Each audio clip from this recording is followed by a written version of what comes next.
Hey everyone, how's it going? For today's video, we're going to be comparing the American Flyer Polar Express with the Lionel Polar Express. Now, a lot of you guys have been asking me what the differences are between these two trains. Well, hopefully after this video, you'll know which one is for you. So first, let's take a look at the locomotives. Now, right off the bat, you'll notice they're about the same length. Now, there's a reason for that, and I'll explain. If you look at the models side by side, you'll notice that the O-gauge Polar Express is more chubby looking compared to the slim American Flyer. The reason for this is because Lionel had to scale down this O-gauge Polar Express in order for it to fit around tighter radius track. So what does that mean? Well, think about it this way. If you're running your Polar Express around your Christmas tree, you don't want a huge loop of track. You want something that's manageable and fits right around the outside of your tree skirt of your Christmas tree. If this O-gauge Polar Express had the same design as the American Flyer Polar Express, the circle of track around your Christmas tree would have to be much wider. Now, looking close at these models, they actually look pretty similar up close, but there are a few differences. One of the things I'm noticing right now is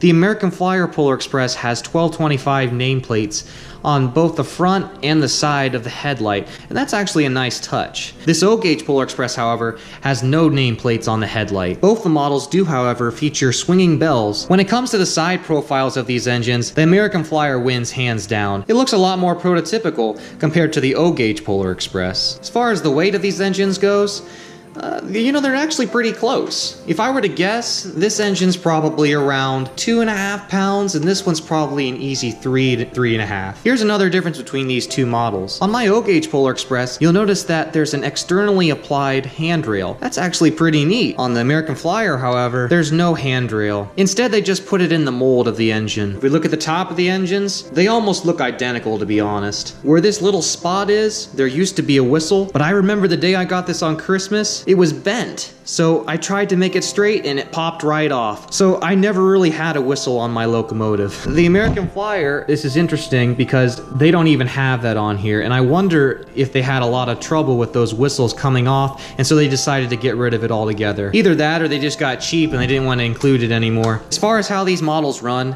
the O-gauge Polar Express is more toy-like, and it either goes fast or really fast. The American Flyer Polar Express can go very slow, and because of that, it looks very realistic. So as far as the speed, if you want a train that's very smooth and very quiet, get this American Flyer. But if you want something that's more traditional, like old school O-gauge model trains, go ahead and get the Lionel Polar Express. So there's some differences between these two locomotives.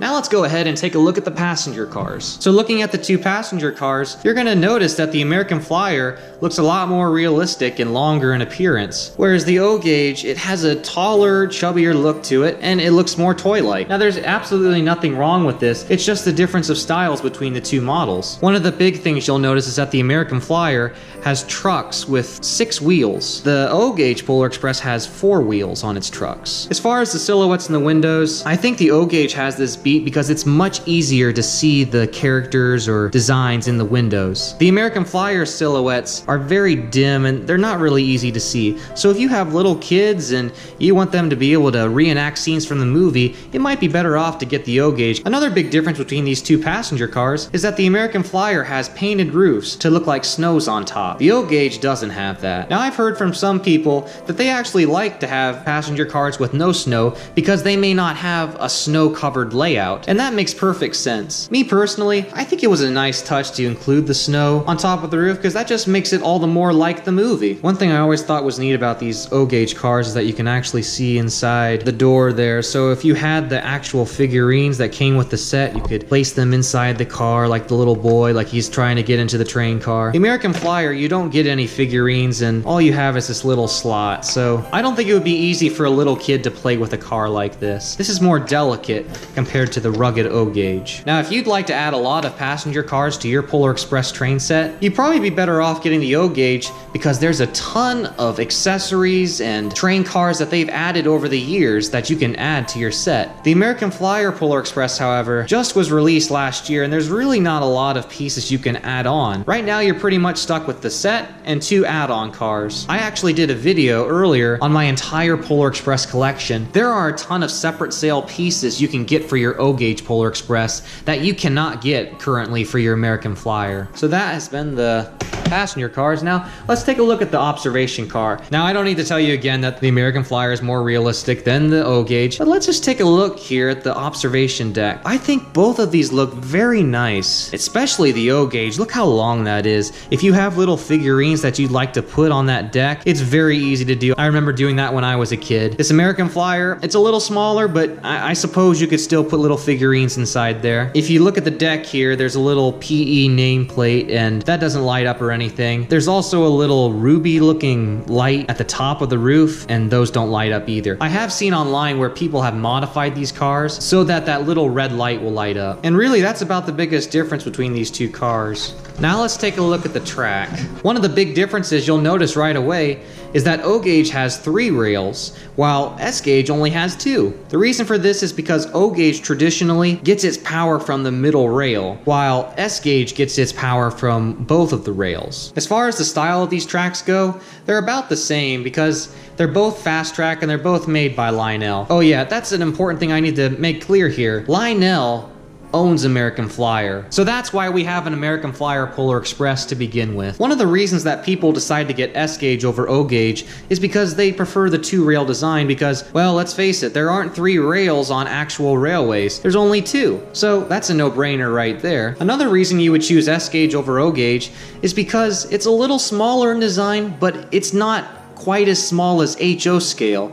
HO scale is actually a size smaller than this. So there's O, S gauge, and HO. And for those of you who don't know, there is an HO Polar Express coming out very soon. It'll be interesting to see how big that model is. Now, truth be told, S gauge is probably one of the best scales out there, but unfortunately, it is not very popular. The most popular scale by far is HO scale, which is actually smaller than this one. The reasons people like smaller scale trains is because they can fit more on their layouts, which makes perfect sense. Another reason is price. One more thing we should look at here is the tender designs of these models. Look how beautiful they designed this American Flyer tender. Look at the rivets, look at those trucks. There are so many details. There's a backup light. It's just a beautiful design. And not only that, this is a full metal construction, so it has some heft to it. It feels like it's quality. The O gauge, it doesn't feel quite as nice. It has a plastic design to it, and although that will suffice for children, a more serious modeler would much prefer this American Flyer tender. So which of these trains should you get? Well, to be honest, it's completely up to you. I say, if you have a young kid and you want to get them a Polar Express train this Christmas, go with the O gauge, because it has a much more rugged design. There's a ton of add-on cars that you can get for it, and it's something they'll have for the rest of their lives. I've had this O gauge Polar Express for 11 years, and it runs very well. Overall, the O gauge Polar Express is a great runner, and I think if you have young children, you'd be better off to get this model. The O gauge Polar Express cars feature a rugged design that I can just grab with my hand and roll around, and I don't really have to worry about any little pieces breaking.